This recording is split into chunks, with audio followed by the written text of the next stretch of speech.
Praise God, hallelujah. ಜೀವಂತ ದೇವರಲ್ಲಿ ಪ್ರಿಯ ದೇವ ಮಕ್ಕಳೇ, ಕ್ರಿಸ್ತ ಯೇಸುವಿನ ನಾಮದಲ್ಲಿ ಪ್ರತಿಯೊಬ್ಬರಿಗೆ ನಾನು ವಂದನೆಯನ್ನು ಹೇಳ್ತಾ, ಯೇಸು ಕ್ರಿಸ್ತ ನಿಮ್ಮನ್ನು ಮಹಿಮೆ ಹಾಕಿ ದೇವರ ರಾಜ್ಯದಲ್ಲಿ ಉಪಯೋಗಿಸ್ತಾ ಇದ್ದಾನೆ ಅಂತ ಕೇಳಲಿಕ್ಕೆ ಬಹಳ ಸಂತೋಷ. ಇವತ್ತು ಮತ್ತೊಮ್ಮೆ ಆಸರೆ ಚಾನಲ್ ಮುಖಾಂತರವಾಗಿ ನಿಮ್ಮ ಮನೆಗಳಲ್ಲಿ ಟಿವಿ ಚಾನೆಲ್ ಮುಖಾಂತರವಾಗಿ ಆ ಮಾಧ್ಯಮದ ಮುಖಾಂತರವಾಗಿ ನಿಮ್ಮನ್ನು ಸಂಧಿಸುವಂತೆ ದೇವರು ನೀಡಿದಂಥ ಕೃಪೆಗಾಗಿ ಸ್ತೋತ್ರವನ್ನು ಸಲ್ಲಿಸ್ತೇನೆ. ನಿಜವಾಗಿಯೂ ದೇವರು ಒಳ್ಳೆಯವನು ಹಾಕಿದ್ದಾನೆ. ಆತ ನಿಮ್ಮನ್ನು ಬಹಳ ಪ್ರೀತಿಸ್ತಾನೆ. ಆತ ನಿಮ್ಮನ್ನು ಕೈ ಬಿಡುವುದಿಲ್ಲ, ತೊರೆಯುವುದಿಲ್ಲ. ಯಾವುದೇ ಕಷ್ಟ, ಕಣ್ಣೀರು, ವೇದನೆ ನೀನು ಇವತ್ತು ದಾಟಿ ಹೋಗ್ತಾ ಇರಬಹುದು, ಆತ ನಿಮ್ಮನ್ನು ಅಲ್ಲಿಂದ ತಪ್ಪಿಸಿ ಕಾಪಾಡಲಿಕ್ಕೆ ಶಕ್ತನಾಗಿದ್ದಾನೆ. ಅದಕ್ಕಾಗಿ ಭಯಪಡದೆ ಕ್ರಿಸ್ತನನ್ನು ಸ್ತುತಿಸು, ಕ್ರಿಸ್ತನನ್ನು ಆರಾಧಿಸು. ನಿನ್ನನ್ನು ಪ್ರೀತಿಸುವ ಒಳ್ಳೆಯ ದೇವರು, ಭೂಮಿ ಆಕಾಶಗಳನ್ನು ಉಂಟು ಮಾಡಿದ ಏಕಮಾತ್ರ ತಂದೆಯಾಗಿದ್ದಾನೆ. ತನ್ನ ತಾಯಿಯಾದರೂ ತನ್ನ ಮೊಲೆ ಕೂಸನ್ನು ಮರೆತಳು. ಆದರೆ ಕರ್ತನಾದ ಯೇಸು ಸ್ವಾಮಿ ನಮ್ಮನ್ನು ಮರೆಯುವುದಿಲ್ಲ. ತಂದೆಯ ದೇವರು ನಮ್ಮನ್ನು ಮರೆಯುವುದಿಲ್ಲ. ತನ್ನ ಅಂಗೈಯಲ್ಲಿ ಚಿತ್ರಿಸಿ ನಮ್ಮನ್ನು ಕಾಪಾಡ್ತಾನಂತ ವಾಗ್ದಾನವು ನಿಮ್ಮ ಜೀವಿತದಲ್ಲಿ ಪ್ರತಿದಿನ ಅದನ್ನು ಅರಿಕೆ ಮಾಡುತ್ತಾ ಆ ವಾಗ್ದಾನದಲ್ಲಿ ಜೀವಿಸಿರಿ. ದೇವರು ನಿಮ್ಮನ್ನು ಆಶೀರ್ವದಿಸಲಿ. ಇವತ್ತು ಬಿತ್ತುವಾಗ ಎಚ್ಚರಿಕೆಯಿಂದಿರ್ರಿ. ಬಿತ್ತುವುದಂದರೆ ನಾವು ಪ್ರತಿಯೊಬ್ಬರು ಪ್ರತಿದಿನವೂ ಒಂದಲ್ಲ ಒಂದು ರೀತಿಯಲ್ಲಿ ಬಿತ್ತುವಿಕೆಯನ್ನು ಮಾಡ್ತಾ ಇದ್ದೇವೆ. ಯಾವ ರೀತಿ ಬಿತ್ತುವಿಕೆ?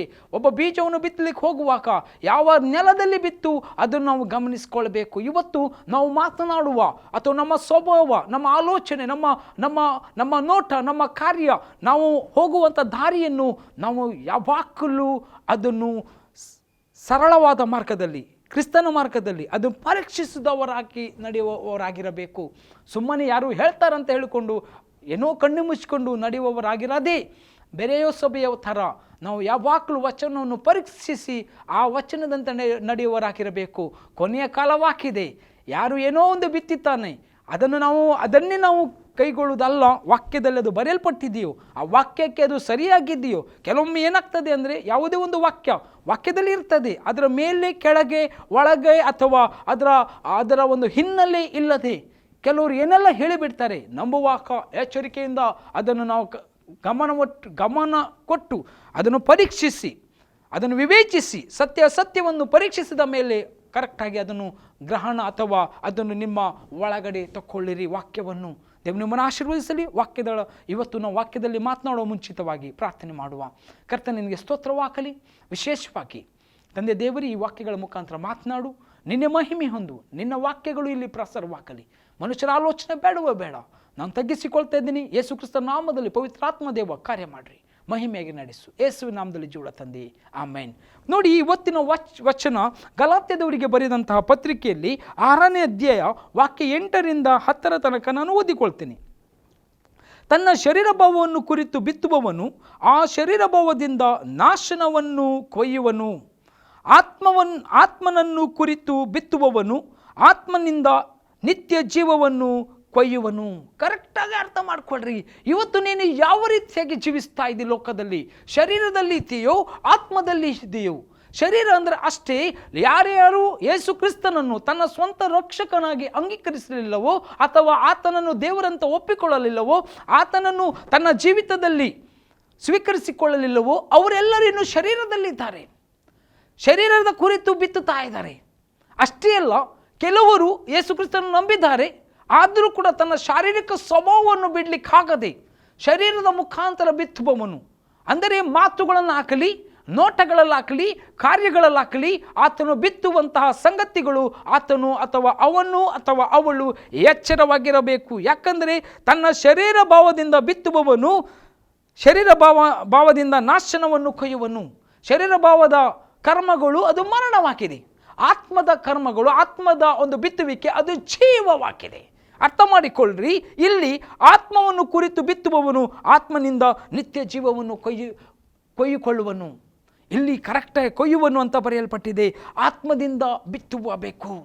ಇವತ್ತು ಆತ್ಮದಿಂದ ಬಿತ್ತಲ್ಪಡುವಂಥದ್ದು ಪ್ರೀತಿ, ಸಮಾಧಾನ, ನಿತ್ಯ ಜೀವ, ದೇವರ ವಾಕ್ಯ. ನಾವು ಯೇಸು ಕ್ರಿಸ್ತನಲ್ಲಿ ಜೀವಿಸುವಾಗ ನಮ್ಮ ನಡೆ ನುಡಿ ಮಾತುಗಳಲ್ಲಿ ಎಚ್ಚರಿಕೆ ಹಾಕಿರ್ರಿ. ವಿಶೇಷವಾಗಿ ಕ್ರಿಸ್ತನಿಗೆ ಸಾಕ್ಷಿಯಾಗಿ ಜೀವಿಸಿರಿ. ಸಿಟ್ಟು, ಅಹಂಕಾರ, ಮತ್ಸರ, ಕೆಟ್ಟತನ, ಲೋಭ ಅಥವಾ ಪಾಪದ ಕಾರ್ಯಗಳು ನಿಮ್ಮ ಜೀವಿತದಿಂದ ದೂರ ಮಾಡಿರಿ. ಅದು ಆತ್ಮಕ್ಕೆ ಸಂಬಂಧಪಟ್ಟದ್ದು ಅಲ್ಲ, ಅದು ಶಾರೀರಿಕ ವಿಷಯವಾದಿದೆ. ಯಾರೆಲ್ಲ ಶಾರೀರಿಕ ಸಂಬಂಧವಾಗಿ ಕೊಯ್ಯುವವನು ಅವನು ನಾಶನವನ್ನು. ನಾನೇನು ಹೇಳ್ತಾ ಇಲ್ಲ. ಇವತ್ತು ಹೊಸ ಸೃಷ್ಟಿ ಬೇಕಾಗಿದೆ. ತುಂಬ ಜನರಿಗೆ ಇದರ ವಿಷಯದಲ್ಲಿ ನಾನು ಹೇಳಲಿಕ್ಕೆ ಇಷ್ಟಪಡ್ತೇನೆ. ಯೇಸು ಕ್ರಿಸ್ತನು 2020 ವರ್ಷಗಳ ಹಿಂದೆಯೇ ಶಿಲುಬೆಯಲ್ಲಿ ನೂತನ ಸೃಷ್ಟಿಯಾಗಿ ಮಾಡಿದ್ದಾನೆ. ಏನಂತ? ಆತನನ್ನು ದೃಷ್ಟಿಸಿ ಆತನನ್ನು ಒಪ್ಪಿಕೊಳ್ಳುವ ಪ್ರತಿಯೊಬ್ಬರು ಹೊಸ ಸೃಷ್ಟಿಯಾಗಿ ಮಾರ್ಪಡ್ತಾರೆ. ಏಷ್ಯಾದಲ್ಲಿ ಹೇಳ್ತಾರೆ, ಈಗೋ ಪೂರ್ವ ಸ್ಥಿತಿಗಳು ನೀನು ಮರೆತು ಬಿಡ್ರಿ, ನಾನು ಹೊಸ ಕಾರ್ಯವನ್ನು ಮಾಡ್ತಾ ಇದ್ದೇನೆ ಅಂತ. ಹೊಸ ಕಾರ್ಯ ಯೇಸು ಸ್ವಾಮಿ ಶಿಲುಬೆಯಲ್ಲಿ ಮಾಡಿ ಮುಗಿಸಿದ್ದಾನೆ. ಯಾರ್ಯಾರು ಆತನನ್ನು ದೃಷ್ಟಿಸ್ತಾರೋ ಅವರೆಲ್ಲರೂ ನೂತನ ಸೃಷ್ಟಿಗಳಾದರು. ಇವತ್ತು ನಿಮಗೆ ನಾನು ವಾಕ್ಯಗಳ ಮುಖಾಂತರ ಹೇಳಲಿಕ್ಕೆ ಇಷ್ಟಪಡುವಂಥದ್ದು, ಪರಲೋಕ ಹೋಗ್ಲಿಕ್ಕೆ ಬೇಕಾದರೆ ನೂತನ ಸೃಷ್ಟಿ ಆಗಲೇಬೇಕು. ಆದಮನಿಂದ ಹವ್ವಳಿಂದ ಅಥವಾ ಈ ಲೋಕದ ಪ್ರಥಮ ಮನುಷ್ಯರೆಂತೆನಿಸಿಕೊಳ್ಳುವಂಥ ಪ್ರಥಮ ಮನುಷ್ಯರು, ಅದು ಆದಮ ಹವ್ವಳು, ಅದು ಯಾರೇ ಜಾತಿ ಕುಲ ಭಾಷೆ ಜನಾಂಗ ಯಾರೇ ಆಗಿರಲಿ, ಅವರಿಗೆ ಪ್ರಥಮ ಪವಿತ್ರ ಗ್ರಂಥದ ಪ್ರಕಾರ ಆದಮ ಮತ್ತು ಹವ್ವಳು ಏನಾಗಿದ್ದಾರೆ? ಪ್ರಥಮ ಅವರು ವ್ಯಕ್ತಿಗಳ. ಅವರು ಏನು ಮಾಡಿದ್ದಾರೆ? ಅವರು ಕಾಲು ಜಾರಿದ್ದಾರೆ, ಪಾಪ ಮಾಡಿದ್ದಾರೆ, ಅವರು ತಪ್ಪಿ ಬಿದ್ದಿದ್ದಾರೆ. ಅವರ ಮುಖಾಂತರವಾಗಿ ಭೂಲೋಕಕ್ಕೆ ಪಾಪದ ಸಂಗತಿ ಬಂದಿದೆ, ಶಾರೀರಿಕ ಸಂಗತಿ ಬಂದಿದೆ. ಅದು ಶಾರೀರಿಕವಾಗಿ ಬಿತ್ತಲ್ಪಟ್ಟಿದೆ. ಶಾರೀರಿಕವಾಗಿ ಬಿತ್ತುವವನು ನಾಶನವನ್ನು ಮರಣವನ್ನು ಬಿತ್ತುತ್ತಾನೆ. ಆ ಶಾರೀರಿಕವಾಗಿ ಪಾಪ ಮಾಡಿದಂತಹ ಶಾರೀರಿಕವಾಗಿ ಬಿತ್ತಲ್ಪಟ್ಟಂತಹ ಆ ಪಾಪವನ್ನು ಯೇಸು ಸ್ವಾಮಿ ಶಿಲುಬೆ ಮೇಲೆ ಇಲ್ಲದಂತೆ ಮಾಡಿ ಆತನು ಜಯಿಸಿ ಮೆರೆಸಿ ತೋರಿಸಿದ್ದಾನೆ. 3ನೇ ದಿನ ಎದ್ದು ತಂದೆಯ ಬಲಪಾರ್ಶ್ವದಲ್ಲಿ ಆಸೀನರೂಢನಾಗಿದ್ದಾನೆ. ಆತನು ಜೀವ ಸ್ವರೂಪನಾದ ಜೀವಂತ ದೇವರು. ಪುನರುತ್ಥಾನ ಅಥವಾ ಅಂದರೆ ಮರುಜನ್ಮ ಅಂತ ಇದ್ರೆ ಅದು ಆತ್ಮಿಕ ಲೋಕದಲ್ಲಿ ಅದು ತೋರಿಸಲ್ಪಟ್ಟಂಥ ಏಕೈಕ ದೇವರು ನಮ್ಮ ಕರ್ತನಾದ ಯೇಸು ಸ್ವಾಮಿ ಹಾಕಿದ್ದಾನೆ. ಆ ಕರ್ತನ ಯೇಸು ಸ್ವಾಮಿಯಲ್ಲಿ ನೀವು ಬರುವಾಗ ಹಲ್ಲೆಲೂಯಾ, ನೀವು ನೂತನ ಸೃಷ್ಟಿಗಳಾಗ್ತೀರಿ. ನೀವು ಆತ್ಮವಾಗಿ ಮಾರ್ಪಾಡಾಗ್ತೀರಿ. ತಾಯಿಯ ಗರ್ಭದಲ್ಲಿ ಬರುವಂಥ ಜನ್ಮ ಪಾಪ ಹುಟ್ಟಿನಿಂದ ನಾವು ಬೆಳೆದ ಮೇಲೆ ನಮಗೆ ತಿಳುವಳಿಕೆ ಬಂದ ಮೇಲೆ ಮಾಡಿದಂತಹ ಕರ್ಮ ಪಾಪಗಳು, ಅದಕ್ಕೆ ಮುಕ್ತಿ ಒಂದೇ ಕಡೆ, ಅದಕ್ಕೆ ಮುಕ್ತಿ ಅಥವಾ ಫುಲ್ ಸ್ಟಾಪ್ ಒಂದೇ ಕಡೆಯಲ್ಲಿ ಸಿಗುವುದು ನೀವು ಯೇಸುವನ್ನು ದೃಷ್ಟಿಸಿ ಯೇಸುವಿನ ಮೇಲೆ ನಿಮ್ಮ ನಂಬಿಕೆಯನ್ನು ಇಡುವಾಗ, ಆತನನ್ನು ಸ್ವಂತ ರಕ್ಷಕವಾಗಿ ಅಂಗೀಕರಿಸುವಾಗ ನಿಮ್ಮ ಜೀವಿತದಲ್ಲಿ ನೀವು ಮಾಡಿದ ಪ್ರತಿಯೊಂದು ಪಾಪ ಕರ್ಮಗಳು ಅಥವಾ ಶಾರೀರಿಕವಾಗಿ ಬಿತ್ತಲ್ಪಟ್ಟಂಥ ಎಲ್ಲ ಶಾರೀರಿಕ ಪಾಪಗಳು ಅಥವಾ ನಿತ್ಯ ಜೀವಕ್ಕೆ ಅಥವಾ ಪರಲೋಕಕ್ಕೆ ಅಥವಾ ನಿಮಗೆ ಸ್ವರ್ಗಕ್ಕೆ ಹೋಗಲಿಕ್ಕೆ ತಡೆ ಮಾಡುವ ಎಲ್ಲ ಅಡೆತಡೆಗಳು ಅದೇ ದಿನ ಅದು ಕೊನೆಗೊಳ್ತದೆ. ನೀವು ಶರೀರದಲ್ಲಿ ಇರುವ ತನಕ ಒಂದು ಅವಕಾಶ ಕ್ರಿಸ್ತನನ್ನು ಒಪ್ಪಿಕೊಳ್ಳುವುದಕ್ಕಾಗಿ. ಅದಕ್ಕಾಗಿ ಶರೀರ ಕರ್ಮಗಳು ಏನು ಮಾಡ್ತದೆ? ಅದು ನಾಶನವನ್ನು ಬಿತ್ತುತ್ತದೆ. ಶರೀರ ಕರ್ಮಗಳು ನಾಶನವನ್ನು ತರ್ತದೆ. ಆದರೆ ಆತ್ಮದಿಂದ ಬಿತ್ತುವವನು ಆತನು ಜೀವವನ್ನು ಕೊಯ್ಯುವನು ಅಥವಾ ನಿತ್ಯ ಜೀವಕ್ಕೆ ಬಾಧ್ಯನಾಗುವನು. ಆತ್ಮದಿಂದ ಬಿತ್ತುವುದಂದರೆ ಇಷ್ಟೇ. ಕ್ರಿಸ್ತನಾದ ಯೇಸು ಕ್ರಿಸ್ತನನ್ನು ಅಥವಾ ದೇವರ ಯೇಸು ಕ್ರಿಸ್ತನನ್ನು ಅಥವಾ ಪರಲೋಕದಿಂದ ಇಳಿದು ಬಂದಂಥ ಯೇಸು ಕ್ರಿಸ್ತನನ್ನು, ಮನುಷ್ಯನಾಗಿರುವಂಥ ಯೇಸು ಕ್ರಿಸ್ತನನ್ನು ನಮ್ಮ ಜೀವಿತದಲ್ಲಿ ಒಪ್ಪಿಕೊಳ್ಳುವುದು ಅದು ಆತ್ಮದಿಂದ ಅದು ಬಿತ್ತುವಂಥ ಅಲ್ಲಿಂದ ಶುರುವಾಗ್ತದೆ. ಆತ್ಮದಿಂದ ಬಿತ್ತುವಂಥದ್ದು. ಮತ್ತು ನಮ್ಮ ಯಾವುದೇ ಒಳ್ಳೆಯ ಕರ್ಮದಿಂದ, ಯಾವ ನೀತಿವಂತರಾಗಿ ಇವತ್ತು ಮಾಡುವಂಥ ಯಾವುದೇ ದಾನ ಧರ್ಮಗಳಿಂದ ನಾವು ನೀತಿವಂತರಾಗಲಿಕ್ಕೆ ಸಾಧ್ಯನೇ ಇಲ್ಲ. ಯಾಕಂದರೆ ನಾವು ಹುಟ್ಟುವಾಗಲೇ, ತಾಯಿ ಗರ್ಭದಲ್ಲಿರುವಾಗಲೇ ದೇವರ ವಚನ ಹೇಳ್ತಾ ಇದೆ, ಪವಿತ್ರ ಗ್ರಂಥ ಹೇಳ್ತಾ ಇದೆ, ನಾವು ಪಾಪಿಗಳಾಗಿದ್ದೇವೆ. ನೀವು ಬೇಕಾದರೆ ಜಾತಿ ಕುಲ ಭಾಷೆ ಜನಾಂಗದ ಅವರಲ್ಲಿ ಇರುವಂಥ ಎಲ್ಲ ಗ್ರಂಥಗಳು ಹೇಳುವಂಥದ್ದಿಷ್ಟೇ. ಜನ್ಮ ಪಾಪ, ಕರ್ಮ ಪಾಪ, ಅದರ ನಿವಾರಣೆಗಾಗಿ ಎಷ್ಟೋ ಜನರು ಆಲಯಗಳನ್ನು ಸುತ್ತುತ್ತಾ ಇದ್ದಾರೆ, ಪುಣ್ಯ ಕ್ಷೇತ್ರಗಳನ್ನು ಸುತ್ತುತ್ತಾ ಇದ್ದಾರೆ. ಎಲ್ಲಿ ಹೋಗಬೇಕಂತ ಅವಶ್ಯಕತೆ ಇಲ್ಲ. ಯೇಸು ಸ್ವಾಮಿ ಸಮರ್ಯ ಸ್ತ್ರೀಗೆ ಹೇಳಿದಳು, ಇನ್ನು ಮುಂದೆ ಜೆರೂಸಲೇಮಿಗೆ ಅಂದರೆ ಪುಣ್ಯಕ್ಷೇತ್ರಕ್ಕೆ ಅಥವಾ ನೀನು ಬೆಟ್ಟಕ್ಕೆ, ಅಂದರೆ ಹಿಂದಿನ ಕಾಲದಲ್ಲಿ ಆರಾಧನೆ ಬೆಟ್ಟದ ಮೇಲೆ ಮಾಡ್ತಿದ್ರು, ಅಲ್ಲಿ ಹೋಗುವಂಥ ಅವಶ್ಯಕತೆ ಇಲ್ಲ. ನೀನು ಆತ್ಮದಲ್ಲಿ ಸತ್ಯದಲ್ಲಿ ಆರಾಧನೆ ಮಾಡುವ ಕಾಲ ಈವಾಗಲೇ ಬಂದಾಕಿದೆ. ನೀನು ಇರುವ ಜಾಗದಲ್ಲೇ ಆತ್ಮದಿಂದಲೂ ಸತ್ಯದಿಂದಲೂ ಆರಾಧಿಸಬಹುದು. ಯಾವಾಗ ಅಂದರೆ ನೀನು ಯೇಸಪ್ಪನನ್ನು ಸ್ವಂತ ರಕ್ಷಕನಾಗಿ ಅಂಗೀಕರಿಸುವಾಗ. ಹಲ್ಲೆಲೂಯಾ! ಎಷ್ಟು ಸುಂದರವಾದಂಥ ಒಂದು ಬದಲಾವಣೆ ಕರ್ತನು ಆ ಲೋಕಕ್ಕೆ ಬರುವಾಗ ತಂದನು. ಅಂದರೆ ಎಷ್ಟು ಸುಲಭ ಆತನನ್ನು ಆರಾಧಿಸುವುದು. ಯಾವುದೇ ದುಡ್ಡು ಕೊಡಬೇಕಾಗಿಲ್ಲ. ಯಾವುದೇ ರೀತಿಯಾಗಿ ನಾವು ಇನ್ನು ಮುಂದೆ ಏನು ಅಂತ ಹೇಳ್ತಾರೆ ಅದಕ್ಕೆ ರಕ್ತ ಬಲಿ ಬೇಕಾಗಿಲ್ಲ. ಯಾವುದೇ ರೀತಿಯಾದಂತಹ ಕರ್ಮ ಮಾರ್ಗಗಳು ಬೇಕಾಗಿಲ್ಲ. ಅನ್ನದಾನ, ಈ ದಾನಗಳು ಅಥವಾ ಕೆಲವರು ಏನೆಲ್ಲ ಮಾಡ್ತಾರೆ ಪಾಪ ಪರಿಹಾರಕ್ಕಾಗಿ. ಅದೆಲ್ಲ ನಾವು ಲೋಕದಲ್ಲಿ ನೋಡುವಾಗ ನನಗೆನ್ಸ್ಕೊಳ್ತೇವೆ, ಶರೀರ ಭಾವದಿಂದ ಬಿತ್ತುವವರು ನಾಶನವನ್ನು ಕೊಯ್ದುಕೊಳ್ತಾರೆ ಅಂತ ವಚನ ಇದೆ. ಅದಕ್ಕಾಗಿ ಶರೀರ ಭಾವದಿಂದ ಅಲ್ಲ, ಇನ್ನು ಮುಂದೆ ಆತ್ಮದಲ್ಲಿ ಜೀವಿಸಿರಿ. ಇಲ್ಲಿ ನೋಡಿ ಮುಂದೆ ವಾಕ್ಯ ಹೇಳ್ತದೆ, ಒಳ್ಳೆಯದನ್ನು ಮಾಡುವುದರಲ್ಲಿ ಬೇಸರಗೊಳ್ಳದೆ ಇರೋಣ, ಯಾಕಂದರೆ ಮನಗುಂದದಿದ್ದರೆ ತಕ್ಕ ಸಮಯದಲ್ಲಿ ಬೆಳೆಯನ್ನು ಕೊಯ್ಯುವೆವು. ಇವತ್ತು ನಾವು ಸುವಾರ್ತೆ ಸಾರುವಾಗ ಎಷ್ಟೋ ಜನರು ಏನು ಮಾಡ್ತಾರೆ, ನಮ್ಮ ವಿಷಯದಲ್ಲಿ ಏನು ಹೇಳ್ತಾರೆ, ಇಲ್ಲ ಸಲ್ಲದನ್ನು ಹೇಳಬಹುದು, ಕೆಟ್ಟದಾಗಿ ಮಾತನಾಡುವುದು. ಯೇಸು ಸ್ವಾಮಿಗೆ ಬಿಡಲಿಲ್ಲ, ಮತ್ತು ತನ್ನ ಯೇಸುವಿನ ಮಕ್ಕಳಿಗಿನ್ನೂ ಬಿಡ್ತಾರೋ. ಅರ್ಥ ಆಯ್ತಾ ನಿಮಗೆ? ಇದನ್ನು ಯಾರು ಏನೇ ಹೇಳಿದರು, ನಾವು ಆತ್ಮದಲ್ಲಿ ಇರುವವರು, ದೇವರ ಆತ್ಮದಿಂದ ಅಭಿಷೇಕ ಹೊಂದಿದವರು, ಅದರ ಮೇಲೆ ಮನಸ್ಸಿಡದೆ, ಅವರು ಹೇಳುವಂಥ ಕೆಟ್ಟ ಮಾತುಗಳ ಮೇಲೆ ಅಥವಾ ನಿಂದೆಗಳ ಮೇಲೆ, ಕಹಿಯಾದ ಸಂಗತಿಗಳ ಮೇಲೆ, ಕಷ್ಟ ಕಣ್ಣೀರುಗಳ ಮೇಲೆ ಮನಸ್ಸಿಡದೆ ಕ್ರಿಸ್ತೇಸುವಿನ ಮೇಲೆ ನಿಮ್ಮ ದೃಷ್ಟಿಯನ್ನು ಇಟ್ಟು ಒಳ್ಳೆಯದನ್ನು ಮಾಡುವುದಕ್ಕೆ. ಒಳ್ಳೆಯದಂದರೆ ಏನು? ಯೇಸುವಿನ ಸುವಾರ್ತೆ ಸಾರುವುದೇ ಒಳ್ಳೆಯದು. ನಾಶನದಲ್ಲಿ ಇರುವಂಥ ಆತ್ಮಗಳನ್ನು ರಕ್ಷಣೆ ಮಂಡಳಿಗೆ ತರುವುದೇ ಒಳ್ಳೆಯ ಕೆಲಸ. ಓ, ದೇವರ ರಾಜ್ಯದ ಪ್ರಕಾಶವನ್ನು ಇತರರಿಗೆ ಕೊಡುವುದು ಒಳ್ಳೆಯ ಕೆಲಸ. ಈ ಕೆಲಸವನ್ನು ಮಾಡುವುದರಲ್ಲಿ ಮನಗುಂದದವರಾಗಿ. ತುಂಬ ಜನ ಇರ್ತಾರೆ, ಸುವಾರ್ತೆ ಎಷ್ಟೋ ಪ್ರಾರ್ಥನೆ ಮಾಡಿದ್ದೇವೆ, ಎಷ್ಟೋ ದಿನದಿಂದ ಸುವಾರ್ತೆ ಸಾರ್ತಾ ಇದ್ದೀವಿ, ಒಂದು ಆತ್ಮ ಕೂಡ ದೇವರ ಕಡೆಗೆ ಬರ್ತಾ ಇಲ್ಲ. ಎಷ್ಟು ನಾನು ಕೂಗಿಕೊಂಡಿದ್ದೇನೆ, ನಮ್ಮ ಕುಟುಂಬದವರು ಬರ್ತಾ ಇಲ್ಲ, ಮೊಣಕಲ್ ಊರಿ ಮಂಡಿ ಎಲ್ಲ ನೋವು ಹಾಕಿದೆ ಅಂಥೇಳಿ. ನೀವು ಮನಗುಂದ ಬೇಡ, ಇದು ನಿನ್ನ ಕಾರ್ಯ ಅಲ್ಲ, ದೇವರು ಕರೆದು ತರ್ತಾನೆ.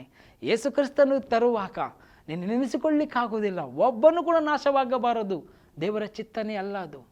ಅರ್ಥ ಆಯ್ತಾ? ನಾಶನದಿಂದ ಅವರು ನಿತ್ಯ ಜೀವಕ್ಕೆ ಬರುವುದೇ ದೇವರ ಚಿತ್ತವಾಗಿದೆ. ಒಬ್ಬ ದುಷ್ಟನ ಸಾವಿನಲ್ಲಿ ಲೇಷವಾದರೂ ಇಷ್ಟವಿಲ್ಲದ ದೇವರು, ಅವರು ಮನ ಮರುಗಿ ಕರ್ತನ ಕಡೆಗೆ ತಿರುಕೊಳ್ಬೇಕಂತ ಹೇಳಿ ಅದನ್ನು ದೇವರೇ ಇಷ್ಟಪಡುತ್ತಾರೆ. ದೇವರು ಹೇಳ್ತಾರೆ, 99 ಕುರಿಗಳನ್ನು ಬಿಟ್ಟು ಒಂದು ಕುರಿಗಾಗಿ, ನಾಶವಾಗಂಥ ಒಂದು ಕುರಿಗಾಗಿ ಹುಡುಕಿಕೊಂಡು ಬಂದಂತಹ ದೇವರು ನಮ್ಮ ದೇವರು. ಆತನು ಪಾಪಿಗಳ ಸಂಗಡ ಊಟ ಮಾಡಿ ಆತನು ಹೇಳಿದನು, ನಾನು ನೀತಿವಂತರಿಗಾಗಿ ಬಂದವನಲ್ಲ. ನೀತಿವಂತರ ಅರ್ಥ ಐತೇನು ಗೊತ್ತಾ? ನೀತಿವಂತರು ಯಾವಾಗಲೂ ದೇವರ ಸಂಗಡ ಇರ್ತಾರೆ ಅಂತ. ನೀತಿವಂತರು ಮತ್ತೇನು? ದೇವರ ಸಂಗಡ. ನಾನು ಪಾಪಿಗಳನ್ನು ಹುಡುಕಿ ಬಂದಿದ್ದೇನೆ. ಅರ್ಥಾತ್ ಏನಂದರೆ, ಯಾರೆಲ್ಲ ಪಾಪದಲ್ಲಿ ಬಿದ್ದು ಹೋಗಿದ್ದಾರೆ ಅವರೆಲ್ಲರೂ ದೇವರ ಕಡೆಗೆ ತಿಳ್ಕೊಳ್ಬೇಕಂತ ದೇವರ ಚಿತ್ತ. ಇವತ್ತು ಶರೀರ ಭಾವದಲ್ಲಿ ಇರಬೇಡ್ರಿ. ಶರೀರ ಕರ್ಮಗಳು, ಶರೀರ ಭಾವವು ಅದು ನಾಶನವನ್ನು ಬಿತ್ತುತ್ತದೆ. ನಿಮಗೆ ನಾನು ಮುಂದೆ ಅಲ್ಲಿ ಮನಗುಂದದಿದ್ದರೆ ಒಂದು ವಚನ ನಾನು ತೆಗಿತೇನೆ ಅಷ್ಟರ ತನಕ. ಆದ್ದರಿಂದ ಸಮಯ ಮೀರಲಾಗಿ ಎಲ್ಲರಿಗೂ ಒಳ್ಳೆಯದನ್ನು ಮಾಡೋಣ, ಮುಖ್ಯವಾಗಿ ಒಂದೇ ಮನೆಯಂತಿರುವ ಕ್ರಿಸ್ತ ನಂಬಿಕೆಯುಳ್ಳವರಿಗೆ ಮಾಡೋಣ. ಒಳ್ಳೆಯದನ್ನು ಮಾಡ್ತಾ ಹೋಗುವ, ಮುಖ್ಯವಾಗಿ ಕ್ರಿಸ್ತನಲ್ಲಿ ಇರುವವರಿಗೆ ಹೆಚ್ಚಾಗಿ ಪ್ರಾಮುಖ್ಯತೆಯನ್ನು ಕೊಡ್ರಿ. ನಮ್ಮಲ್ಲಿ ಯಾರು ಬಡವರು ಅಥವಾ ಕಷ್ಟಪಡುವವರು ಇದ್ದರೆ ಅವರಿಗೆ ಸಹಾಯ ಕೊಡ್ರಿ. ನೀವು ಯಾವಾಗಲೂ ಅವರು ಮೇಲೆ ಬರುವ ತನಕ ಅಥವಾ ಅವರ ಜೀವಿತವು ದೃಢವಾಗುವ ತನಕ ನಾವು ಒಬ್ಬರನ್ನೊಬ್ಬರು ಪ್ರೀತಿಸಿ ಸಂತೈಸಿ ಅವರಿಗೆ ಮೇಲೆ ಬರುವ ತನಕ ನಾವು ಅವರಿಗೆ ಏನಾಗಿರುವ ಸಪೋರ್ಟ್ ಕೊಡುವ. ನಮ್ಮ ಜೀವಿತದಲ್ಲಿ ಸಮಾಧಾನದಲ್ಲಿಯೂ, ವಾಕ್ಯದಲ್ಲಿಯೂ, ಫೈನಾನ್ಸ್ನಲ್ಲಿಯೂ ಅಥವಾ ಯಾವುದೇ ಭಾಗದಲ್ಲಿಯೂ ನಾವೇನು ಮಾಡುವ, ಒಳ್ಳೆಯ ಕಾರ್ಯಗಳನ್ನು ಮಾಡುವಾಗ ಮನಗುಂದಬೇಡ್ರಿ. ನಾನು ಇಷ್ಟು ವರ್ಷದಿಂದ ಸೇವೆಯಲ್ಲಿದ್ದೇನೆ, ಇಷ್ಟು ವರ್ಷದಿಂದ ನಾನು ಪ್ರಾರ್ಥನೆ ಮಾಡ್ತಿದ್ದೇನೆ, ಇಷ್ಟು ವರ್ಷದಿಂದ ನಾನು ಕಾರ್ಯಗಳು ಇನ್ನೂ ಏನೂ ಆಗಲಿಲ್ಲ. ನೀನು ಹೇಳಬೇಡ ಹಾಗೆ. ನಿನ್ನ ಕಾರ್ಯ ಏನು? ಪ್ರಾರ್ಥಿಸುವುದು. ನಿನ್ನ ಕಾರ್ಯ ಏನು? ಸೇವೆ ಮಾಡುವುದು. ನಿನ್ನ ಕಾರ್ಯ ಏನು? ಸುವಾರ್ತೆ ಮಾಡುವಂಥದ್ದು, ಸುವಾರ್ತೆ ಸಾರುವಂಥದ್ದು. ಕರೆದು ತರುವುದಂದು ಅದು ಪವಿತ್ರಾತ್ಮನ ಕಾರ್ಯ. ಮಂಡಳಿಗೆ ಸೇರಿಸುವುದು ಪವಿತ್ರಾತ್ಮನ ಕಾರ್ಯ. ರಕ್ಷಣೆಗೆ ಕಾರ್ಯ ಮಾಡುವಂಥದ್ದು, ಪಾಪದ ಅರಿವು ಹುಟ್ಟಿಸುವಂಥದ್ದು ಅದು ಪವಿತ್ರಾತ್ಮನ ಕಾರ್ಯ.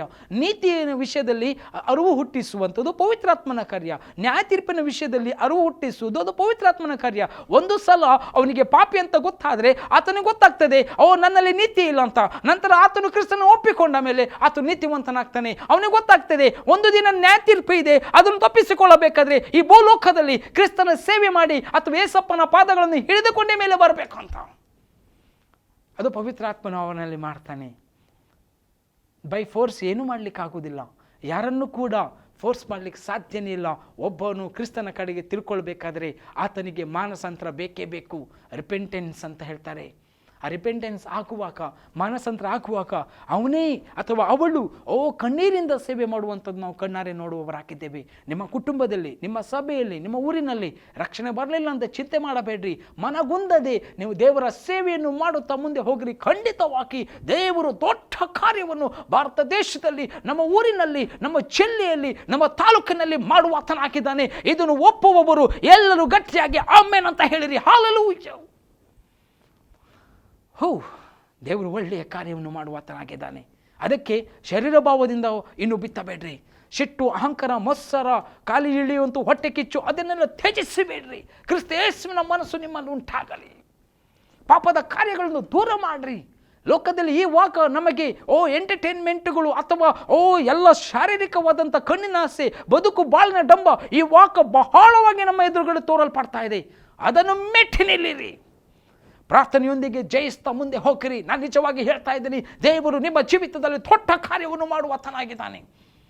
ನಿಮ್ಮನ್ನು ದೇವರು ಮಹಿಮೆಯಾಗಿ ಉಪಯೋಗಿಸ್ತಾನೆ ತನ್ನ ಸೇವೆಯಲ್ಲಿ. ಅದು ದೇವರ ಚಿತ್ತವಾಗಿದೆ. ದೇವ ಮಕ್ಕಳು, ಬೆಳೆಯು ಬಹಳವಿದೆ.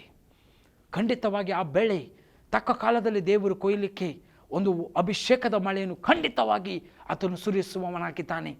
ನಂಬುವವರ ಜೀವಿತದಲ್ಲಿ ಇದು ಕಾರ್ಯ ಮಾಡ್ತದೆ. ಆಮೆನ್. Praise God. ಮುಂದೆ ಹೋಗುವಾಗ ನೋಡಿ, ರೋಮಪುರದವರಿಗೆ ಬರೆದಂಥ ಪತ್ರಿಕೆಯಲ್ಲಿ 6ನೇ ಅಧ್ಯಾಯ ವಾಕ್ಯ 21ನೇ ವಚನವನ್ನು ಓದಿಕೊಳ್ಳುವ. ರೋಮಪುರ 6ನೇ ಅಧ್ಯಾಯ ವಾಕ್ಯ 21ನೇ ವಚನವನ್ನು.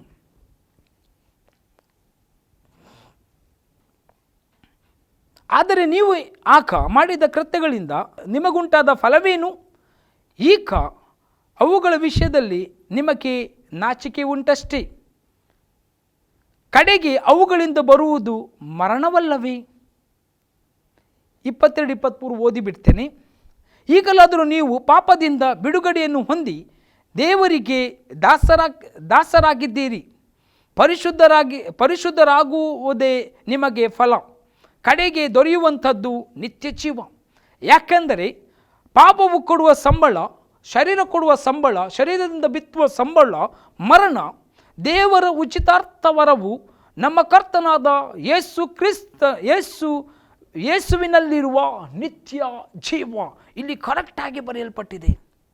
ಆದರೆ ನೀವು ಆಕಂದರೆ ಹಿಂದಿನ ಕಾಲದಲ್ಲಿ ಮಾಡಿದಂಥ ಕೃತ್ಯಗಳಿಗೆ ನಿಮಗೆ ಉಂಟಾದ ಫಲವೇನು? ಶರೀರ ಭಾವದಿಂದ ಬಿತ್ತಿದ್ರಿ. ಈಗ ಶರೀರದಲ್ಲಿ ನಾನು ಹೇಳ್ತೇನೆ, ನಾನು ಆಸ್ತಿ ಮಾಡ್ತೇನೆ, ನಾನು ಐಶ್ವರ್ಯ ಮಾಡ್ತೇನೆ, ಲೋಕದಲ್ಲಿ ದೊಡ್ಡ ವ್ಯಕ್ತಿ ಆಗ್ತೇನೆ, ನಾನು ಒಬ್ಬ ನಂಬರ್ 1 ಆಗಬೇಕಂತ ಇದ್ದೇನೆ ಅಂತ ಎನಿಸ್ಕೊಳ್ಳುವ. ನಂಬರ್ 1 ಆದರೆ ನಿನಗೆ ಏನು ಫಲ ಉಂಟು? ದೇವರ ವಾಕ್ಯ ಹೇಳ್ತಾ ಇದೆ, ಹರೇ ಹುಚ್ಚನೇ, ನೀನು ಇಡೀ ವಿಶ್ವವನ್ನೇ ಗೆದ್ದುಕೊಂಡ್ರೆ ನಿನ್ನ ಆತ್ಮ ನಷ್ಟವಾದರೆ ನಿನಗೆ ಏನು ಪ್ರಯೋಜನ ಅಂತ ಹೇಳ್ತಾ ಇದೆ. ಹಣ, ಆಸ್ತಿ, ಐಶ್ವರ್ಯ ಎಷ್ಟು ಬೇಕು ಅಷ್ಟಕ್ಕಿರಲಿ. ಅದಕ್ಕೆ ದೇವರ ಸ್ಥಾನಮಾನ ಕೊಡಬೇಡ್ರಿ. ಅದಕ್ಕೆ ನಿಮ್ಮ ಜೀವಿತದಲ್ಲಿ ಪ್ರಥಮ ಸ್ಥಾನವಲ್ಲ, ಯೇಸು ಕ್ರಿಸ್ತನೇ ನಿಮಗೆ ಪ್ರಥಮವಾಗಿರಬೇಕು. ತಂದೆ, ಮಗ, ಪವಿತ್ರಾತ್ಮನಾಗಿರುವ ಕರ್ತನು ಪ್ರಥಮವಾಗಿರಬೇಕು.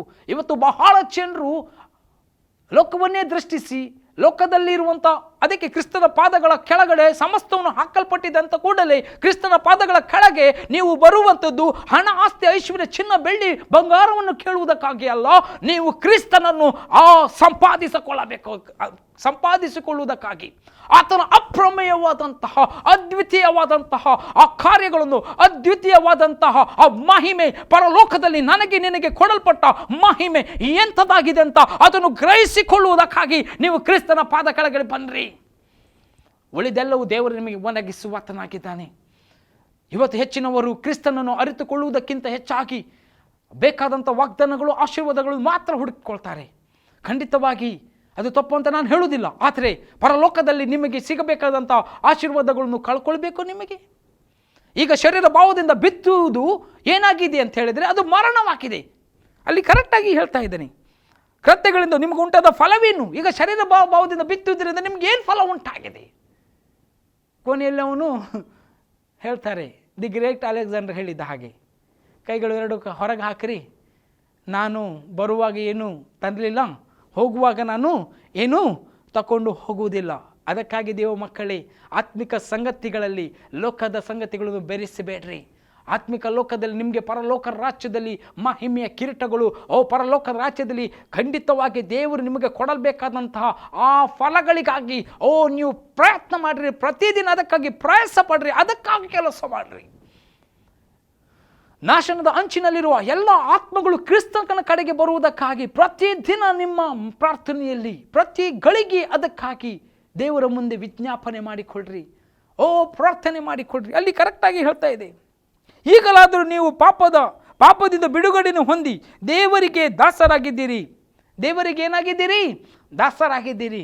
ಖಂಡಿತವಾಗಿ ದೇವ ಮಕ್ಕಳೇ, ನಾನು ದೇವರ ದಾಸ, ದೇವರ ಮಗ, ದೇವರಿಂದ ಹುಟ್ಟಿದವನು ಅಂತ ಹೇಳಲಿಕ್ಕೆ ನನಗೆ ನಾಚಿಕೆ ಇಲ್ಲ. ತುಂಬ ಜನರು ದೇವರ ದಾಸ ಅಂತ ಹೇಳಿದ ಕೂಡಲೇ ದೇವರಿಗೆ, ಸೈತಾನನಿಗೆ ದಾಸ ಅಲ್ಲ, ಲೋಕಕ್ಕೆ ದಾಸ ಅಲ್ಲ. ದೇವರು ನಮಗೆ ಮಗನೂ ಕೂಡ ಮಾಡಿದ್ದಾನೆ, ಆಯಿತಾ? ಎಲ್ಲ ಸ್ಟೆಪ್ಪಲ್ಲಿ ಇದೆ. ದೇವರಿಗೆ ನಾವು ದಾಸರಂತ ಹೇಳುವುದಕ್ಕೆ ನಾವು ನಾಚಿಕೆ ಪಡಬಾರದು. ಯಾರಿಗೆ? ಕರ್ತನಿಗೆ. ಆದರೆ ಇವತ್ತು ಹೆಚ್ಚಿನವರು ಅದು ಆ ವಚನ ಕೂಡ ಹೇಳಲಿಕ್ಕೆ ನಾಚಿಕೆ ಪಡ್ತಾರೆ. ದೇವರಿಗೆ ದಾಸರು ಅಂತ ಹೇಳಿದ್ರೆ ಏನಾಗ್ತದೆ? ಏನೂ ಆಗುವುದಿಲ್ಲ. ಅದು ಒಳ್ಳೆಯ ವಿಷಯ. ದೀನಭಾವವನ್ನು ತೋರಿಸ್ತದೆ, ಹಂಬಲ್ನೆಸ್ಸನ್ನು ತೋರಿಸ್ತದೆ, ದೇವರ ಭಯಭಕ್ತಿಯನ್ನು ತೋರಿಸ್ತದೆ. ಯೇಸು ಸ್ವಾಮಿ ನಮಗೆ ದೇವರ ಮಗನನ್ನು ಕೂಡ ಮಾಡಿದ್ದಾರೆ. ಖಂಡಿತವಾಗಿ ಇಲ್ಲಿ ಮುಂದೆ ಹೋಗುವಾಗ ದೇವರಿಗೆ ದಾಸರಾದದ್ದರಿಂದ ಪರಿಶುದ್ಧರಾಗುವುದೇ ನಿಮಗೆ ಫಲ. ಈಗ ಇನ್ನು ಮುಂದೆ ನೀವೇನು ಮಾಡಬೇಕು?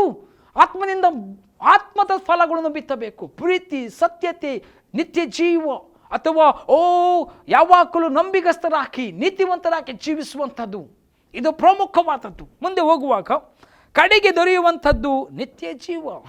ಈಗ ನೀವು ಇದರಲ್ಲಿ ಜೀವಿಸ್ತಾ ಇದ್ರೆ, ಆ ಫಲಗಳಲ್ಲಿ ನೀವು ಜೀವಿಸ್ತಿದ್ರೆ, ಗಲಾತ್ಯದಲ್ಲಿ ಬರೆದಿದೆ ಫಲಗಳು ಯಾವುದಂತ ನಿಮಗೆ ಗೊತ್ತಿದೆ. 5ನೇ ಅಧ್ಯಾಯ 22ನೇ ವಚನದಲ್ಲಿ ಗಲಾತ್ಯದಲ್ಲಿ ಫಲಗಳು ನಿಮಗೆ ಗೊತ್ತಿದೆ. ಆ ಫಲಗಳನ್ನು ನಾನು ಓದಿಕೊಳ್ತೇನೆ. ಆದರೆ ದೇವರಾತ್ಮನಿಂದ ಉಂಟಾಗುವ ಫಲವೇನೆಂದರೆ ಪ್ರೀತಿ, ಸಂತೋಷ, ಸಮಾಧಾನ, ದೀರ್ಘಶಾಂತಿ, ದಯೆ, ಉಪಕಾರ, ನಂಬಿಕೆ, ಸಾಧುತ್ವ, ಕ್ಷಮೆದಮೆ ಇಂಥವುಗಳೇ. ಇದನ್ನು ಮಾಡುವುದರಲ್ಲಿ, ಈ ಫಲಗಳನ್ನು ಮಾಡುವುದರಲ್ಲಿ ಪ್ರತಿದಿನ ಇದಕ್ಕಾಗಿ ಹೋರಾಟ ಕೊಡ್ರಿ, ಇದರಲ್ಲಿ ಜೀವಿಸಿರಿ, ಇದರಲ್ಲಿ ಆನಂದ ಪಡಿರಿ. ಇದು ಪವಿತ್ರಾತ್ಮನ ಫಲಗಳು. ಅದೇ ಆವಾಗ ಈ ರೀತಿಯಾಗಿ ಜೀವಿಸುವ ಪ್ರತಿಯೊಬ್ಬರಿಗೆ ಸಿಗುವಂಥದ್ದು ನಿತ್ಯ ಜೀವ. ಅದಕ್ಕೆ ಹೇಳ್ತಿದೆ, ಪಾಪ ಕೊಡುವ ಸಂಬಳ ಮರಣ. ಇವತ್ತು ಯೇಸು ಕ್ರಿಸ್ತನನ್ನು ಅಂಗೀಕರಿಸಿದ ಯಾರೇ ಆಗಿರಲಿ, ಈ ಶಬ್ದವನ್ನು ಕೇಳ್ತಾ ಇದ್ದಾರೆ, ಈ ಸ್ವರವನ್ನು ಕೇಳ್ತಾ ಇದ್ದಾರೆ, ಪಾಪವು ಕೊಡುವಂಥದ್ದು, ಲೋಕವು ಕೊಡುವಂಥದ್ದು, ಶರೀರ ಕೊಡುವಂಥದ್ದು, ಕೊನೆ ನೀನು ಯೇಸುವನ್ನು ಒಪ್ಪಿಕೊಳ್ಳದಿದ್ರೆ ನಿನಗೆ ಕೊಡುವಂಥ ಸಂಬಳ ಇಷ್ಟೇ, ಅದು ಮರಣವಾಗಿದೆ. ಅದನ್ನೇ ನಾವು ಇವತ್ತು ಸಾರಿ ಹೇಳ್ತಿದ್ದು, ಮರಣದಿಂದ ತಪ್ಪಿಸಿಕೊಳ್ಳ್ರಿ, ಬೆಂಕಿಯಿಂದ ತಪ್ಪಿಸಿಕೊಳ್ಳ್ರಿ, ನರಕದಿಂದ ತಪ್ಪಿಸಿಕೊಳ್ಳ್ರಿ. ಇದೊಂದು ಅವಕಾಶವಾಗಿದೆ.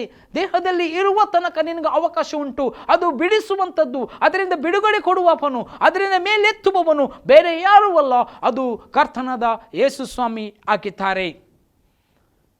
ಯಾಕೆ ಆತನೇ ಆಗಿದ್ದಾನೆ? ಆತನು ಮನುಷ್ಯನಾಗಿ ಇಳಿದು ಬಂದಿದ್ದಾನೆ. ಅವತಾರ್ ಅಂತ ಹೇಳ್ತಾರೆ ಅದಕ್ಕೆ. ಅವತಾರ್, ತಾರ್ ಅಂದರೆ ಮನುಷ್ಯನಾಗಿ ಪರಲೋಕದಿಂದ ಇಳಿದು ಬರುವುದು. ಅವನು ಮನುಷ್ಯನಾಗಿ ಇಳಿದು ಬಂದಿದ್ದಾನೆ. ದೇವರು ಮನುಷ್ಯನಾಗಿದ್ದಾನೆ.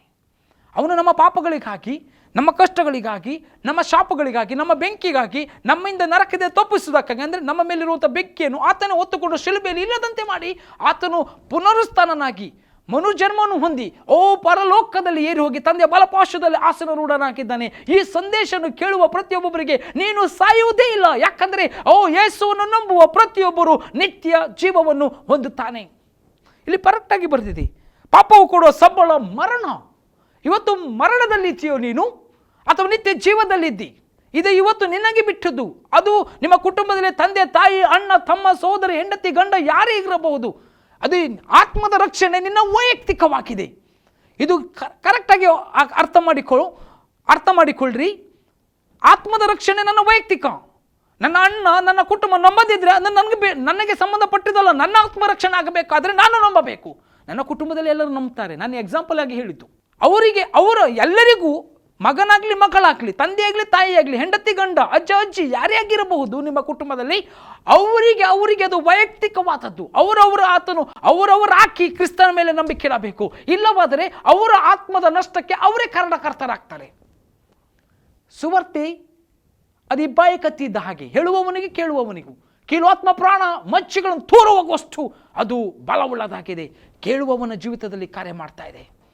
Praise God. ನನಗೆ ಇಷ್ಟ ಆಗ್ತದೆ ದೇವ ಮಕ್ಕಳು ಯೇಸುವಿನ ವಿಷಯದಲ್ಲಿ ಮಾತನಾಡು. ಆತ ನಮಗೆ ಮರಣದಿಂದ ತಪ್ಪಿಸಿದ್ದಾನೆ, ಬೆಂಕಿಯಿಂದ ತಪ್ಪಿಸಿದ್ದಾನೆ, ನಾಶನದಿಂದ ತಪ್ಪಿಸಿದ್ದಾನೆ, ನರಕದಿಂದ ತಪ್ಪಿಸಿದ್ದಾನೆ. ಅಷ್ಟೇ ಅಲ್ಲ, ನಮ್ಮನ್ನು ಆತನು ಶಾಪದಿಂದ ತಪ್ಪಿಸಿದ್ದಾನೆ, ರೋಗದಿಂದ ತಪ್ಪಿಸಿದ್ದಾನೆ. ಲೋಕದಲ್ಲಿ ಬರುವ ಎಲ್ಲ ವೇದನೆ ಕಷ್ಟಗಳಿಂದ ಆತನು ತಪ್ಪಿಸಿ ನಮ್ಮನ್ನು ಸುರಕ್ಷಿತ ಜಾಗದಲ್ಲಿ ಇಳಿಸಲಿಕ್ಕೆ ಶಕ್ತನಾದ ದೇವರನ್ನು ನಾವು ಆರಾಧಿಸುವವರಾಗಿದ್ದೇವೆ. ಎಷ್ಟು ಒಳ್ಳೆಯ ದೇವರು, ಎಷ್ಟು ಒಳ್ಳೆಯ ದೇವರ ವಿಷಯದಲ್ಲಿ ನಾನು ಮಾತನಾಡ್ತಾ ಇದ್ದೇನೆ. ಅದಕ್ಕೆ ಹೇಳ್ತಾ ಇದ್ದೆ, ಪಾಪವು ಕೊಡುವ ಸಂಬಳ ಮರಣ. ಅರ್ಥ ಮಾಡ್ಕೊಳ್ಳಿ, ಕ್ರಿಸ್ತನಲ್ಲಿ ಇದ್ದವರು ಕೂಡ ಪಾಪಕ್ಕೆ ನೀವು ಒಂದು ಸಲ ಸತ್ತಿದಿರಿ, ಅದನ್ನು ಮಾಡಬೇಡ್ರಿ. ಪಾಪ ಮಾಡುವವನು ಇನ್ನು ದೇವರಲ್ಲಿ ಇಲ್ಲ ಅಂತ ದೇವರ ವಚನ. ಒಂದು ಯೋಹಾನ ಪತ್ರಿಕೆಯಲ್ಲಿ 3ನೇ ಅಧ್ಯಾಯ 9-10 ವಚನ ಓದಿಕೊಳ್ಳ್ರಿ. ಮುಂದೆ ಓದುವಾಗ ದೇವರು ಉಚಿತಾರ್ಥವಾದ ವರವು ನಮ್ಮ ಕರ್ತನಾದ ಯೇಸು ಕ್ರಿಸ್ತನಲ್ಲಿರುವ ನಿತ್ಯ ಜೀವ. ನಮ್ಮ ಕರ್ತನಾದ ಯೇಸು ಕ್ರಿಸ್ತನಲ್ಲಿ ದೇವರು ಉಚಿತ ವರವು ಏನಾಗಿದೆ ಅಂದರೆ ನಮ್ಮ ಕರ್ತನಲ್ಲಿ, ನಮ್ಮ ಯೇಸುವಿನಲ್ಲಿ ಅದು ತಂದೆ ದೇವರು ಕೊಟ್ಟಿತ್ತು. ಅದು ಏನಂದರೆ ಫ್ರೀ, ಇದು ಉಚಿತವಾದದ್ದು. ಅದು ಏನಂದರೆ ಅದು ನಿತ್ಯ ಜೀವ, ಮುಕ್ತಿ, ಸ್ವರ್ಗ, ಪರಲೋಕ. ದೇವಮಕ್ಕನೇ, ಬಹಳ ವಾಕ್ಯಗಳು ಮಾತನಾಡಲಿಕ್ಕೆ ಇದೆ ಇನ್ನು, ಆದರೆ ಅದನ್ನೆಲ್ಲ ನಾನು ತೆರೀಲಿಕ್ಕೆ ಹೋಗುವುದಿಲ್ಲ, ಸಮಯ ಆಗ್ತಾ ಹೋಗ್ತಾ ಇದೆ. ಇವತ್ತು ನಾನು ನಿಲ್ಲಿಸ್ಲಿಕ್ಕೆ ಹೋಗುವುದಕ್ಕಿಂತ ಮುಂಚಿತವಾಗಿ ನೀನು ಶರೀರ ಭಾವ ಕುರಿತು ಬಿತ್ತುತ್ತಾ ಇದೆಯಾ, ಹಣ ಆಸ್ತಿ ಐಶ್ವರ್ಯ ಅಂತ ಹೇಳ್ಕೊಂಡು ಲೋಕದ ಹಿಂದೆ ಓಡ್ತಾ ಇದ್ರೆ ನೀನು ಇನ್ನೂ ತಪ್ಪಾದ ದಾರಿಯಲ್ಲಿದ್ದೆ. ನೀನು ಯೇಸು ಕ್ರಿಸ್ತನ ಕಡೆಗೆ ತಿರುಗಬೇಕು. ಲೋಕದಲ್ಲಿರುವ ಸಮಸ್ತವನ್ನು ಬಿಟ್ಟು ಹೋಗಲೇಬೇಕು. ಲೂಕ 12ನೇ ಅಧ್ಯಾಯದಲ್ಲಿ ಹೇಳ್ತದೆ, ಒಬ್ಬನು ಬಂದು ಹೇಳ್ತಾನೆ ಯೇಸು ಸ್ವಾಮಿ ಹತ್ರ ಬಂದು ನನ್ನ ಆಸ್ತಿನ ಡಿವೈಡ್ ಮಾಡಿ ಕೊಡಿ. ಅವಾಗ ಯೇಸು, ನನಗೆ ನಿಮ್ಮ ಮಧ್ಯದ ಡಿವಿಷನ್ ಮಾಡಲಿಕ್ಕೆ ಯಾರು ನನಗೆ ಅಧಿಕಾರ ಕೊಟ್ಟರು? ನಾನು ಅದಕ್ಕಾಗಿ ಬರಲಿಲ್ಲ. ಒಬ್ಬನಿಗೆ ಎಷ್ಟೇ ಆಸ್ತಿ ಇರಲಿ, ಅದು ಅವನ ಸ್ವಾಸ್ಥ್ಯ ಆಗುವುದಿಲ್ಲ. ನೀವು ಆತ್ಮರಕ್ಷಣೆ ಮಾಡಿಕೊಂಡ್ರೆ ಪರಲೋಕಕ್ಕೆ ಹೋಗುತ್ತೀರಿ. ಈ ಲೋಕದಲ್ಲಿ ನಮಗೆ ಆಸ್ತಿ ಐಶ್ವರ್ಯ ಹಣ ದೇವರು ಕೊಡುವಾತನಾಗಿದ್ದಾನೆ. ಅದರ ವಿಷಯದಲ್ಲಿ ನಾವು ಮಾತನಾಡುವುದಿಲ್ಲ. ಖಂಡಿತವಾಗಿ ದೇವರು ನಿಮಗೆ ದೇವರ ಚಿತ್ತಾನುಸಾರವಾಗಿ ಆಶೀರ್ವದಿಸಲಿ, ಇಲ್ಲ ಅಂತ ಹೇಳುವುದಿಲ್ಲ. ಒಂದು ಮಾತು ನಾನು ಇಷ್ಟಪಡ್ತೇನೆ, ನೀನು ನಿತ್ಯ ಜೀವವನ್ನು ಪಡೆದುಕೊಂಡಿದ್ದೀಯೋ, ಸ್ವರ್ಗದ ಆಶೀರ್ವಾದವನ್ನು ಪಡೆದುಕೊಂಡಿದ್ದೀಯೋ, ಪರಲೋಕ ನಿನಗಾಗಿ ತೆರಲ್ಪಟ್ಟಿದೆಯೋ, ದೇವದೂತರು ನಿನಗಾಗಿ ದೇವರು ಕೊಟ್ಟಿದ್ದಾನೆ. ಆ ದೇವದೂತರು ನಿನ್ನ ಸುತ್ತಮುತ್ತಲು ಬೆಂಕಿಯಾಗಿ ಕಾಯ್ತಾ ಇದ್ದಾರೆ. ಎಲ್ಲಿ ಹೋಗಲಿಕ್ಕೆ? ಪರಲೋಕ ನಿನ್ನನ್ನು ಕರ್ಕೊಂಡು ಹೋಗ್ಲಿಕ್ಕಾಗಿ. ಅದಕ್ಕೆಲ್ಲ ನೀನು ಎಲ್ಲ ಮಾರ್ಗಗಳು ನೀನು ಬಿಟ್ಟು ಕೊಟ್ಟಿದ್ದರೆ ದೇವರೇ ನಿನ್ನನ್ನು ಆಶೀರ್ವದಿಸಲಿ, ಮಹಿಮೆಯಾಗಿ ನಡೆಸಲಿ. ಬಿತ್ತುವಾಗ ಎಚ್ಚರಿಕೆ, ಸಿಟ್ಟು, ಅಹಂಕಾರ, ಮೊಸರ ಬಿಟ್ಟು ಬಿಡ್ರಿ. ಪ್ರೀತಿಯಿಂದ, ಸತ್ಯದಿಂದ ಕೊನೆಯ ಕಾಲದಲ್ಲಿ ಬೇಗನೆ ಯೇಸು ಬರ್ತಾ ಇದ್ದಾನೆ. ಅದಕ್ಕಾಗಿ ಸಿದ್ಧವಾಗಿರಿ. ತಂದೆ ದೇವರೇ ನಿನಗೆ ಸ್ತೋತ್ರವಾಗಲಿ. ನಾವು ಬಿತ್ತುವಾಗ ಎಚ್ಚರಿಕೆಯಿಂದ ಬಿತ್ತುವಂತೆ ಪವಿತ್ರಾತ್ಮ ದೇವ ನಮ್ಮನ್ನು ಬಲಪಡಿಸು, ನಿನ್ನ ವಾಕ್ಯದಲ್ಲಿ ಬಲಪಡಿಸು, ಧೈರ್ಯದಿಂದ ತುಂಬಿಸು, ಕೇಳುವ ಪ್ರತಿಯೊಂದು ಕಿವಿಗಳಲ್ಲಿ ಆಶೀರ್ವದಿಸು. ಅವರಿಗೆ ನೀನು ಹೌದು ಸ್ವಾಮಿ, ನಿತ್ಯ ಜೀವದ ವಿಷಯವಾಗಿ, ಮರಣದ ವಿಷಯದಲ್ಲ, ನಿತ್ಯ ವಿಷಯದಲ್ಲಿ ಬಿತ್ತುವಂತೆ, ಯೇಸುವನ್ನೇ ರಕ್ಷಕನಿಗೆ ಒಪ್ಪಿಕೊಳ್ಳುವಂತೆ ಅವರ ಹೃದಯಾತ್ಮ ಪ್ರಾಣದಲ್ಲಿ ಕಾರ್ಯ ಮಾಡು. ಅಪ್ಪ ತಂದೆ, ಇವತ್ತು ಎಷ್ಟೋ ಜನರು ಕಷ್ಟ, ವೇದನೆ, ದುಃಖದಲ್ಲಿ ಇರುವಾಗಲೂ ಕೂಡ ಅವರ ಮುಂದೆ ಮಾತನಾಡು. ಅವರಿಗೆ ಸಂತೈಸುವ ದೇವರು ನೀನು. ಅವರ ಮೇಲೆತ್ತು ಸ್ವಾಮಿ. ಅವರಿಗೆ ನಿನ್ನ ದರ್ಶನ, ನಿನ್ನ ಪ್ರೀತಿ, ನಿನ್ನ ಸತ್ಯತೆ ತಿಳಿದುಕೊಂಡು ದೃಢವಾಗಿ ನಿಂತು ಅವರ ಓಟವನ್ನು ಸ್ಥಿರಚಿತ್ತದಂತೆ ಅದು ಮುಕ್ತಾಯಪಡಿಸುವಂತೆ ನೀನು ಕೃಪೆ ಮಾಡು. ತಂದೆ ದೇವರೇ, ವರದಾನಗಳು ಅಭಿಷೇಕ ಮಾಡಿಸಿ ನಮ್ಮನ್ನು ಮಹಿಮೆಗೆ ನಡೆಸು. ಘನತೆ, ಪ್ರಭಾವ, ಮಾನ, ಮಹಿಮೆ ನಿನಗೆ ಸಲ್ಲಿಸ್ತೇನೆ. ಯೇಸುವಿನ ನಾಮದಲ್ಲಿ ಬೇಡಿದ್ದೇನೆ ಜೀವಳ ತಂದೆಯೇ, ಆಮೇನ್. Praise God.